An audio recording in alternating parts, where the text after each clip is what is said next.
Discrete series విచన శ్రేణులు. విచన శ్రేణిలో మనం ఫ్రీక్వెన్సీ టేబుల్ ఎలా తయారు చేయాలో నేర్చుకుందాం. ఫ్రీక్వెన్సీ టేబుల్ ఎట్లా తయారు చేస్తాం? ఉదాహరణ జస్ట్ ఎగ్జాంపుల్ మనం తీసుకున్నట్లయితే మన కాలేజీలోని బీకామ్ ఇంగ్లీష్ మీడియంలో 30 మెంబర్స్ మనం ఉన్నారు కావున ఈ 30 మెంబర్స్ యొక్క అకౌంటెన్సీలో యావరేజ్ మార్క్స్ ఫైండ్ అవుట్ చేయాలి అనుకున్నాను. విచన శ్రేణిలో మన కాలేజీలో ఇంగ్లీష్ మీడియం 30 మంది విద్యార్థులు అకౌంటెన్సీలో సగటు మార్కులు ఎంత కనుగోవాలి అనుకున్నాం. అట్లాంటప్పుడు మనం ఏం చేయాలి? ఆ 30 మంది విద్యార్థుల యొక్క అకౌంటెన్సీ మార్క్స్ మాత్రమే కలెక్ట్ చేయాలి, మిగతా సబ్జెక్టులు అవసరం లేదు.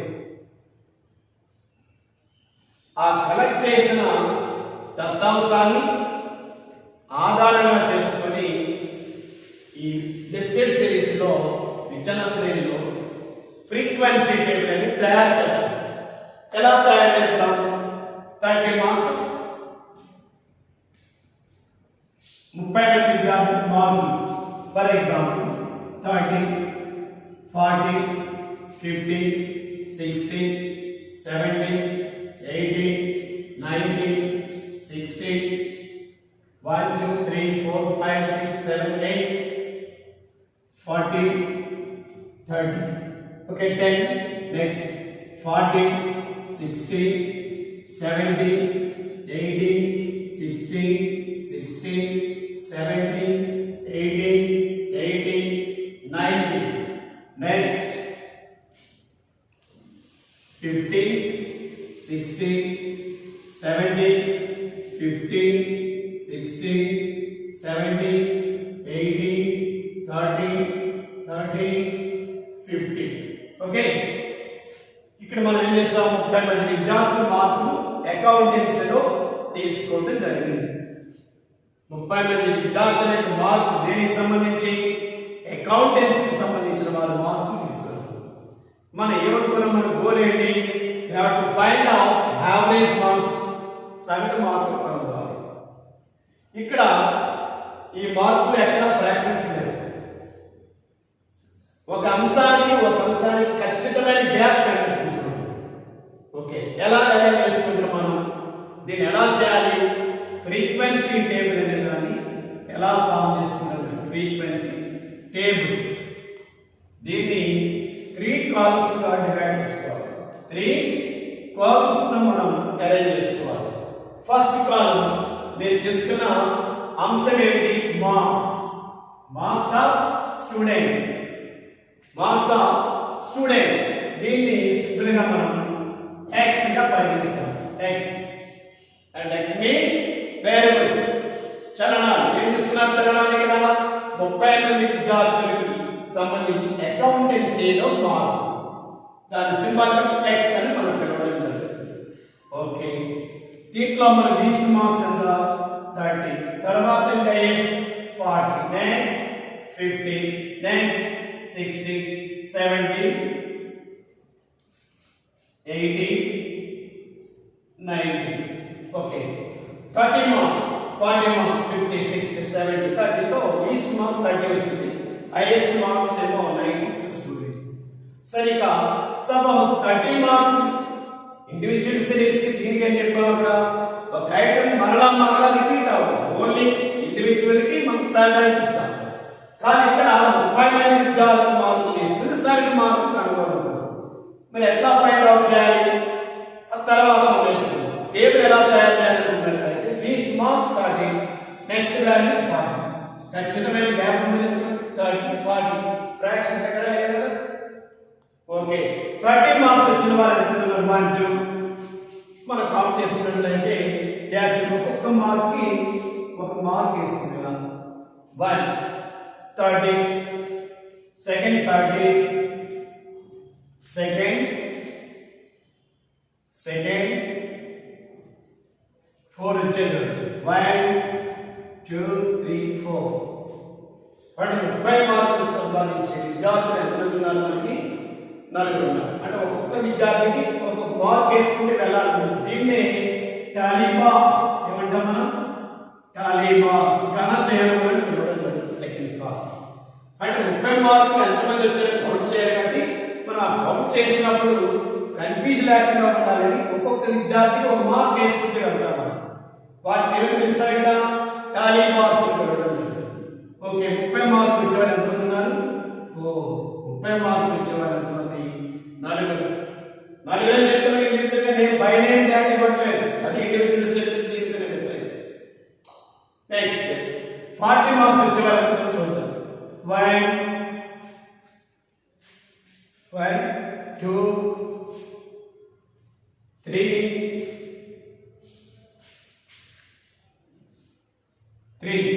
40 మార్క్స్ వచ్చే వాళ్ళు ఎంతమంది మనకి కనిపిస్తున్నారు? 3 విద్యార్థులు. ఒక్క విద్యార్థి మార్క్ వేసుకుంటూ వచ్చా 3కి 3 మార్కులు వేసాం. టోటల్ ఎంత? 3. Next 50 marks. 50 మార్క్స్ తీసుకున్నట్లయితే 50 మార్క్స్ 1 2 3 4. 50 మార్క్స్ వచ్చే వాళ్ళు ఎంతమంది? 4 మెంబర్స్. Next 60 marks వచ్చాలి కౌంట్ చేయాలి. 1 2 ఇద్దరు ఉన్నారు పైన కాబట్టి 1 2. నెక్స్ట్ 3 4 5 వచ్చేటప్పటికి దీన్ని ఎలా క్రాస్ చేస్తే 5 లో మళ్ళీ ఒక గ్రూప్ గా డివైడ్ చేసుకుంటాం. టాలీ బాక్స్ ని 5 లాగా ఒక గ్రూప్ గా అరేంజ్ చేస్తాం. ఫస్ట్ విద్యార్థి 1 mark, second, third, fourth, fifth student కి ఒక గ్రూప్ ని ఇలా క్రాస్ చేసి ఒక గ్రూప్ కి అరేంజ్ చేసుకోండి. 5. నెక్స్ట్ మళ్ళా నెక్స్ట్ కౌంట్ చేద్దాం. 1 next group 2 next okay 7 members. 60 marks ఎంతమంది పొందారు మనకి? 7 members. Total 7. Next one 70 marks. 70 marks ఇస్తున్నట్లయితే 1 2 70 marks 3 4 5. Again one more group, only 5. Next 80 marks. 80 marks is 1 2 3 4. 1 2 3 4. Next 5. Okay, one group 5 members. Next 90 marks. 1 next 2. 90 marks వచ్చిన వాళ్ళు only 2 members. Again దీన్ని ఏం పిలుస్తాం? ఎవరికి మార్కులు అంటే ఎవరు? Number of students. వేజెస్ అయితే వర్కర్స్, సాలరీస్ అయితే ఎంప్లాయీస్, మార్క్స్ అంటే ఎవరు? స్టూడెంట్స్. బట్ ఇక్కడ నెంబర్ ఆఫ్ స్టూడెంట్స్ దీన్ని మనం F గా పిలుస్తాం. ఫ్రీక్వెన్సీ అంటే ఏ వేరియబుల్ ఎన్నిసార్లు రిపీట్ అయింది? 30 మార్క్స్ 4 టైమ్స్ రిపీట్ అయింది, 40 మార్క్స్ 3 టైమ్స్ రిపీట్ అయింది, 50 మార్క్స్ 4 టైమ్స్ రిపీట్ అయింది, 60 7 times, 70 marks 5 times, 80 marks 5 times, 90 marks 2 times మనకి రిపీట్ అయింది. అగైన్ మనం నెంబర్ ఆఫ్ స్టూడెంట్స్ F ను మనం అగైన్ టోటల్ తీసుకున్నట్లయితే ఎంతమంది రావాలి? అగైన్ 30 రావాలి. టోటల్ తీసుకున్నట్లయితే 30. అంటే F ని మనం టోటల్ తీసుకున్నట్లయితే దాన్ని N అని పిలుస్తాం. N is equal total of frequency, total number of students. But N అనే దాన్ని విద్యార్థుల సంఖ్యగా పరిగణిస్తాం. ఫ్రీక్వెన్సీ అంటే మార్కులు బేస్ చేసుకుని గ్రూపులుగా డివైడ్ చేస్తాం. ఆ గ్రూపును మనం టోటల్ చేసినట్లయితే దాన్ని N అని పిలవడం జరుగుతుంది. బట్ ఫ్రీక్వెన్సీ టేబుల్ అనేది ఎన్ని కాలమ్స్ తో మనం అరేంజ్ చేస్తాం? 3 columns. Marks, tally marks, number of students. Suppose workers wages తీసుకున్నట్లయితే wages, tally marks, number of workers. Salaries తీసుకున్నట్లయితే salaries, tally marks, number of employees, ఉద్యోగస్తుల సంఖ్య. ఇట్లా తీసుకునే దాని మీద మనం బేస్ చేసుకుని ఈ డిస్క్రీట్ సిరీస్ లో ఈ విధముగా మనం ఫ్రీక్వెన్సీ టేబుల్ తయారు చేయడం జరుగుతుంది. Next one continuous series. Continuous series ఏంటంటే ఇక్కడ మనం క్రియేట్ అందులో ఫస్ట్ మాత్రమే ఫ్రీక్వెన్సీ టేబుల్ తయారు చేస్తాం, మిగతాది తయారు చేయాల్సిన అవసరం లేదు. కంటిన్యూస్ సిరీస్ లో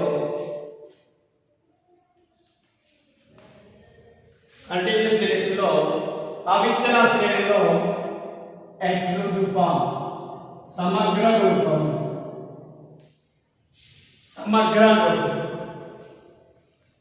in the exclusive form data are converted into the classes. ఇక్కడ దత్తాంశాన్ని తరగతులుగా విభజిస్తాం. Every class has two limits, lower limit, upper limit. ప్రతి తరగతులకు దిగువ అవధి ఎగువ అవధి అనేది ఉంటుంది. The difference between these two limits is known as class interval.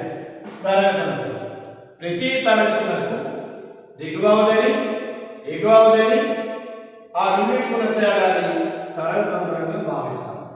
Next one upper limit of the class, upper limit of every class is equal to next class lower limit. ప్రతి తరగతి యొక్క ఎగువ అవధి ప్రతి తరగతి యొక్క ఎగువ అవధి తదుపరి తరగతి యొక్క దిగువ అవధిని సమానంగా ఉండేట గమనిస్తాం మనం ఇందులో.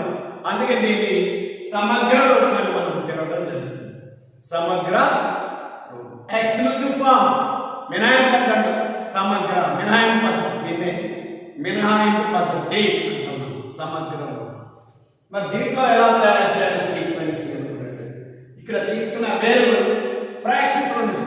2.5, 2.25, 2.75, 2.85, 2.95 ఇట్లా ఉండేటప్పుడు డిస్క్రీట్ సిరీస్ లో టేబుల్ తయారు చేయడం సాధ్యం కాదు, ఇబ్బందికరమైన పరిస్థితులు వస్తాయి.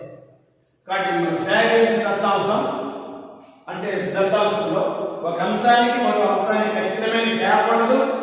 నెక్స్ట్ సేకరించిన దత్తాంశం ఫ్రాక్షన్స్ లో ఉండేటప్పుడు, నెక్స్ట్ సేకరించిన దత్తాంశం భారీ స్థాయిలో ఉండేటప్పుడు మనం తప్పనిసరిగా ఈ కంటిన్యూస్ సిరీస్ లో ఎక్స్క్లూజివ్ ఫామ్ కావచ్చు ఆర్ ఇంక్లూజివ్ ఫామ్ కావచ్చు లేదా క్యుములేటివ్ సిరీస్ లో less than or more than మన టేబుల్స్ అరేంజ్ చేసుకొని మనం ఏమైతే అనుకున్నామో ఆ ఫలితాన్ని పొందడానికి మనం ముందుకు వెళ్ళడం జరుగుతుంది.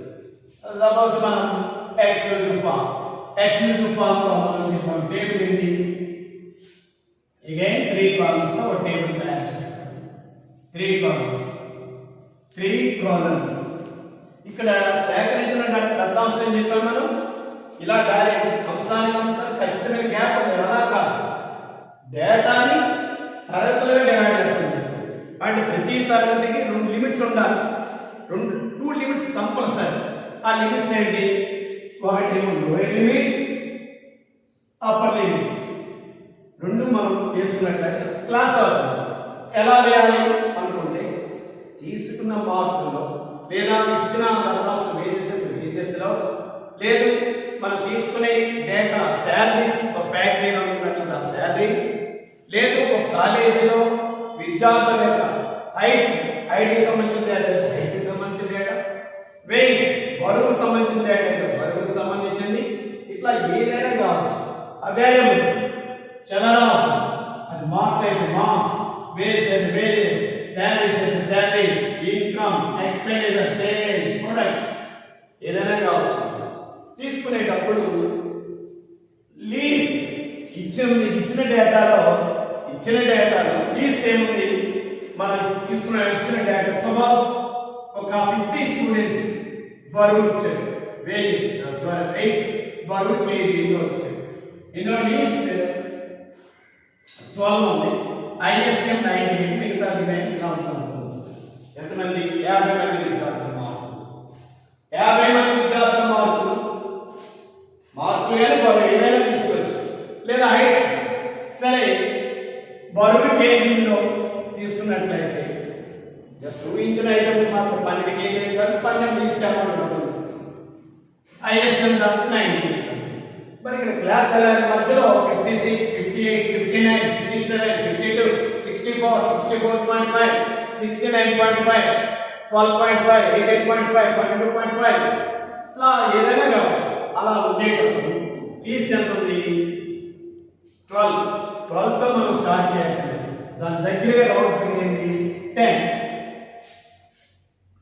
లోయర్ లిమిట్ ఎంత డిసైడ్ చేసాం మనం? 10.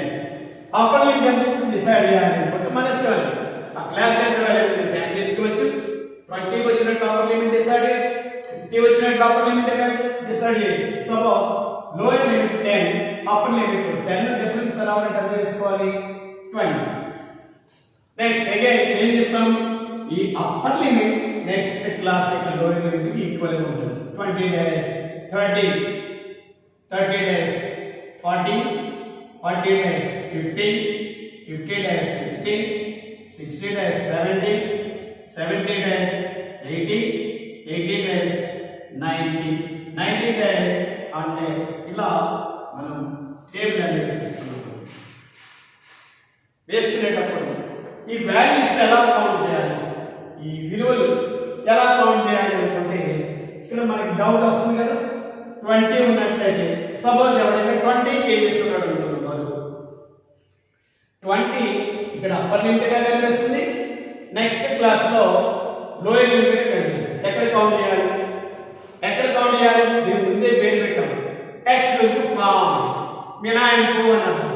అంటే ఇక్కడ ఫస్ట్ క్లాస్ లో 10 to 19 వరకు మాత్రమే కౌంట్ చేయాలి.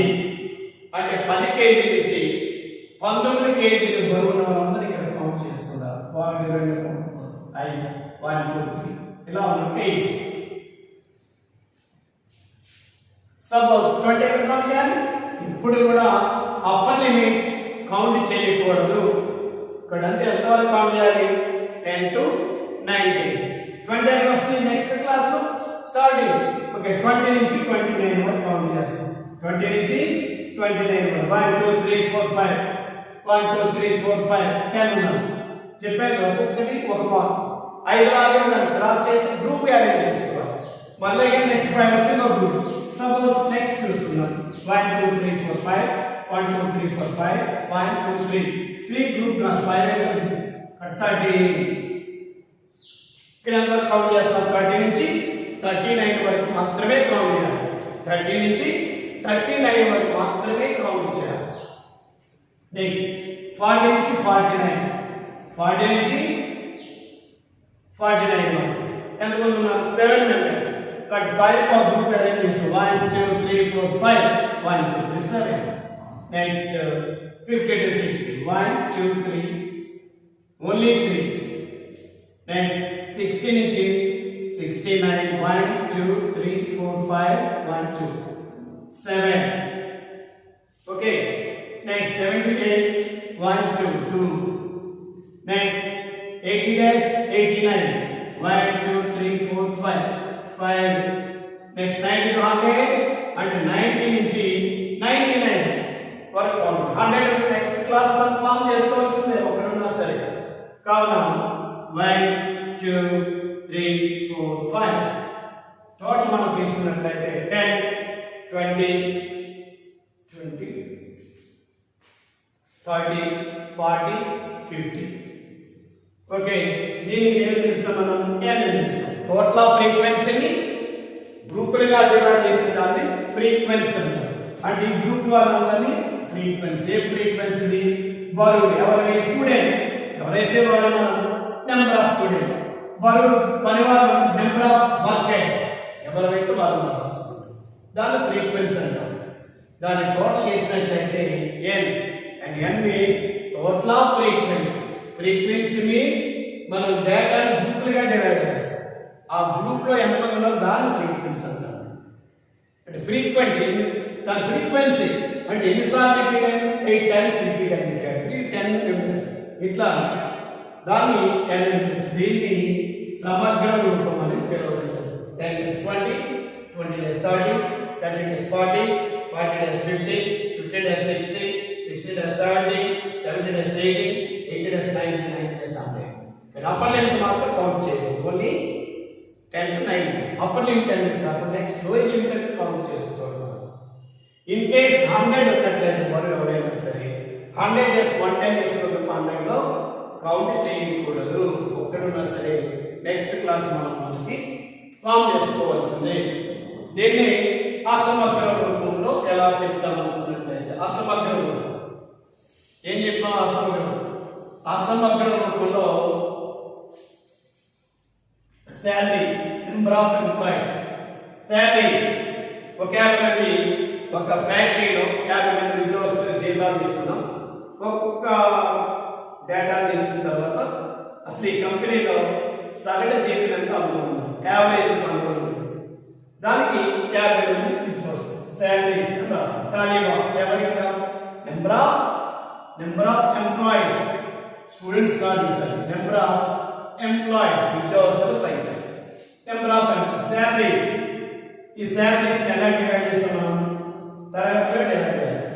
మినిమం 500 ఉంటాడు, 500 శాలరీ. ఇక్కడ 500 అంటే కొంచెం అమౌంట్ భారీ మొత్తం ఉండదండి. క్లాస్ ఎంత తీసుకోవచ్చు? మనం 100 తీసుకోవచ్చు, 200 తీసుకోవచ్చు. 100 తీసుకున్నట్లయితే 600. Next 600 to 7, 700 to 800, 800 to 900, 900 to 1000. ఇట్లా తీసుకున్నట్టు సింపుల్ గా ఆ విధంగా తీసుకున్న తర్వాత వీళ్ళు కౌంట్ చేస్తారు. ఎలా కౌంట్ చేయాలి? 500 నుంచి 599 వరకు మాత్రమే ఫస్ట్ క్లాస్ లో నెంబర్ ఆఫ్ వర్కర్స్ కౌంట్ చేయాలి. అయితే ఇక్కడ మరి దీనికి డిఫరెన్స్ ఏముంది అది ఇక్కడ చూపించాలి. ఇది ఇంక్లూజ్ ఎక్స్క్లూజన్, దీన్ని ఇంక్లూజివ్ ఫార్మ్ అంటున్నాం. మరి ఏం తేడా ఉంది ఇక్కడ? అలా చేసుకుంటే తేడా లేదు కదా. మరి ఇంక్లూజివ్ ఎక్స్క్లూజివ్ ఫార్మ్ అయితే చెప్పుకోవాలి. అదే తేడా ఇక్కడ రాసేటప్పుడు ఇక్కడ జాగ్రత్తగా రాయకపోతే మీడికి తేడా తెలియదు. ఏంటిది? నువ్వు ఇక్కడ ఏం చేసాము? 10 వరకు కౌంట్ చేసాం. 90 అప్పర్ లిమిట్ కౌంట్ చేయండి. ఆ అప్పర్ లిమిట్ రాయకూడదు, 599 రాయాలి. అదే అన్నమాట. ఆ వ్యత్యాసం తెలియకపోతే రెండు ఒకలా రాస్తాం. నెక్స్ట్ మరి ఇక్కడ ఎంత కౌంట్ చేస్తాం? 699. నెక్స్ట్ 700 to 799, 800 to 899, 800 to 800, 999, 1000 ఉన్నట్లయితే 1099 అలా తెలియాలి. ఇప్పుడు మనకి తేడా తెలుస్తుంది చూడు, ఇది డిఫరెన్స్. అలా రాసి కానీ ఇక్కడ ఏదైతే కౌంట్ చేయకుండా అది రాయట్లేదు. అక్కడ కౌంట్ చేయకుండా రాస్తాం, రెండు ఈక్వల్ అవుతాయి. ఇక్కడ దీని అసమానం చూడండి, సమానం లేదు. ఏ క్లాసెస్ లో అప్పర్ లిమిట్ లోయర్ లిమిట్ సమానం ఉన్న దాన్ని ఇంక్లూజివ్ ఫార్మ్ అసమగ్ర రూపం అని పిలవడం జరుగుతుంది. ఎంతమంది ఎంప్లాయీస్ సేమ్ అట్లాగే మనం వేసుకుంటూ చేసుకుంటాం. ఇది మనకి ఫ్రీక్వెన్సీ టేబుల్స్ లో ఇండివిజువల్ సిరీస్ లో ఫ్రీక్వెన్సీ టేబుల్ ఉండదు. డిస్క్రీట్ సిరీస్ లో తప్పనిసరిగా ఫ్రీక్వెన్సీ టేబుల్ తయారు చేసుకుని నేర్చుకోవాలి. కంటిన్యూస్ సిరీస్ లో చెప్పేది ఎక్స్క్లూజివ్ అండ్ ఇంక్లూజివ్ ఫామ్ లో ఫ్రీక్వెన్సీ టేబుల్ తయారు చేస్తాం. క్యుములేటివ్ సిరీస్ లో ఫ్రీక్వెన్సీ టేబుల్ మనం తయారు చేయవలసిన అవసరం లేదు. వీటిని మనం ఈ టేబుల్ బేస్ చేసుకొని ఏదైనా సరే, ఏ గోల్ అయినా సరే, మనం ఎంపిక చేస్తున్న గోల్ ఏదైనా కావచ్చు, ఏదైనా మీరు డిసైడ్. సపోజ్ ఒక కంపెనీలో 10 years నుంచి యావరేజ్ సేల్స్ ఎలా ఉంది, ఈ యావరేజ్ సేల్స్ ఇంక్రీజ్ ఎలా ఉంది, ఎందుకు అనుకున్నంతగా లేదు, ఇట్లా ఏదైనా స్టడీ చేయాలనుకున్నా సరే. ఓకే, పాపులేషన్ పెరుగుతుంది, పాపులేషన్ పెరుగుతున్నప్పుడు దాని తగ్గ ఎంప్లాయ్మెంట్ ఎందుకు ప్రొవైడ్ చేయలేకపోతున్నాం. అలాగే వర్షాలు విపరీతంగా పడుతుంది, అతివృష్టి అంటాం. వర్షాలు విపరీతంగా పెరుగుతున్నంత మాత్రాన పంటలు అనుగుణంగా పెరగవు కదా. కాబట్టి ఎంతవరకు వర్షపాతం వల్ల లాభం ఉంటుంది, ఏ స్థాయి దాటితే మనకి ఇబ్బందికరమైన పరిస్థితులు వస్తాయి. ఇలాంటి ఏదైనా ఒక సమస్యను మనం ఎక్కువ చేసుకొని అలా ఎందుకు జరుగుతుంది, అలా జరగడానికి గల కారణాలు ఏంటి అవన్నీ మనం తెలుసుకోవాలంటే ముందుగా సేకరించిన దత్తాంశాన్ని ఎడిట్ చేసుకుంటాం. అవన్నీ ఆల్రెడీ మనం చెప్పినవి. అవన్నీ తీసుకున్న తర్వాత ఆ డేటాని వర్గీకరణ క్లాసిఫికేషన్ అనేది వెరీ ఇంపార్టెంట్. దీన్ని బేస్ చేసుకుంటే నెక్స్ట్ మనం ముందుకు వెళ్ళగలం. ట్యాబ్లేషన్ అనేది ఎప్పుడైతే ట్యాబ్లేషన్ మనం సమగ్రంగా తయారు చేయాలి. ట్యాబ్లేషన్ అనేది సపోజ్ ఒక కంపెనీ ఉద్యోగస్తులు ఎంతమంది ఎట్లా డివైడ్ చేస్తారు. ఇందులో మెన్ ఎంత ఉమెన్ ఎంత మళ్ళీ సబ్ డివైడ్ చేయలేదు. ఇందులో మెన్ ఎంత ఉమెన్ ఎంత మళ్ళీ మెన్లో అగైన్ డివైడ్ చేయొచ్చు. ఏజ్ బేస్ చేసుకొని 30 to 40 years, 40 to 50 years, 50 to 70 ఇట్లా అనేక విధాలుగా మనం తయారు చేసి అలా సమగ్రమైన ట్యాబ్లేషన్ తయారు చేయగలిగినప్పుడే నువ్వు అనుకునే గమ్యాన్ని ఖచ్చితంగా రీచ్ అవుతావు. ఎందుకంటే స్టాటిక్స్ మనం చాలా ఇంపార్టెంట్ చెప్పాము మనం, అవునా? Without basic knowledge of statics we cannot understand psychology, physics, sociology, economics, finance, commerce, other any subject even at the elementary level. And I am chala cheptanu, but it is a knife in the hands of a child. పిల్లవాడి చేతిలో కత్తిలాంటి statics అనే subject చెప్పాను. దానికి important previous క్లాస్లో దానికి importance అనేది extraordinary. అనేక కొత్త సబ్జెక్టులు వచ్చాయంటే ఆ సబ్జెక్టులు రావడానికి అలా దత్తాంశాన్ని స్టాటిక్స్ అందజేసింది. అంత ఉన్నతమైన స్టాటిక్స్, అంత గొప్ప సబ్జెక్ట్. దీన్ని కింగ్ సబ్జెక్ట్ అంటే దీన్ని సైన్సెస్ ఆఫ్ కింగ్. దీనికి ఇట్లా మనం అనేక రకాల పేరు పెట్టుకున్నప్పటికీ ఏం చెప్తానంటే ఒక మట్టి ముద్ద లాంటిది, ఒక పిల్లవాడి చేతిలో కత్తి లాంటిది. ఒక పిల్లవాడు కత్తిస్తే ఏం చేస్తాడు? ఏదైనా జరగవచ్చు, ఏదైనా వండర్స్, ఏదైనా అద్భుతం జరగవచ్చు. It is a knife in the hands of the child. పిల్లవాడి చేతిలో కత్తి లాంటిది అన్నమాట. ఆ పిల్లవాడు తెలిసి తెలియని పరిజ్ఞానంతో ఆ కత్తిని ఎలాగైనా యూజ్ చేయొచ్చు. మంచిగా జరగచ్చు, చెడైనా జరగచ్చు. రెండోది చెప్పాము, ఇది మనం ఏం చెప్పాము, దీన్ని మట్టి ముద్ద అని చెప్పడం జరిగింది. స్టాటిక్స్ అనేది మట్టి ముద్ద. అలాంటి మట్టి ముద్దను తీసుకొచ్చి మనకి ఇచ్చినట్టు మనం ఏం చేస్తాం, కింద పడేస్తాం, మనకి తెలియదు. అదే మట్టి ముద్దలో ఒక శిల్పి చేతికి మనం చేసినట్లయితే మంచి మట్టి ముద్దను తీసుకొచ్చి మనకి ఇస్తే మనం ఏం చేస్తాం, మనకేమి నాలెడ్జ్ లేదు, మనకేం అవగాహన లేదు, కింద పడేస్తాం, ఆలోచించాలి. కానీ అదే మట్టి ముద్దను తీసుకెళ్ళి శిల్పి చేతికి ఇచ్చినట్లయితే అందమైన బొమ్మగా మార్చడం జరుగుతుంది. అలాగే స్టాటిక్స్ కూడా. కానీ స్టాటిక్స్ దత్తాంశాన్ని సేకరించడం గొప్పగా, సేకరించిన వాడికి సబ్జెక్టు మీద అవగాహన వాడు మాత్రమే సరైన సమయంలో సరైన ఆన్సర్ లేదా సరైన గోల్ తీర్చి మంచి ఫలితాలు ఎదుటివాడికి తెలియజేయగల సామర్థ్యం అనేది వస్తుంది. కావున అందుకని మనం ఫ్రీక్వెన్సీ టేబుల్స్ గురించి అని చెప్పుకోవడం జరిగింది. ఇది నెక్స్ట్ రేపటి నుంచి ప్రాబ్లమ్స్ అన్ని బోర్డు మీద ఎక్స్ప్లెయిన్ చేస్తుంటాను, మీరు రాసుకోండి. ప్రతిదానికి ప్రాబ్లం చేస్తాను, మీకు ప్రాబ్లం ఎక్సర్సైజ్ ఇవ్వడం జరుగుతుంది. కాబట్టి సింపుల్గా మనకి ఈ ఫ్రీక్వెన్సీ టేబుల్ దగ్గర నుంచి ప్రాబ్లమేటిక్ మనకు తయారవుతుంది.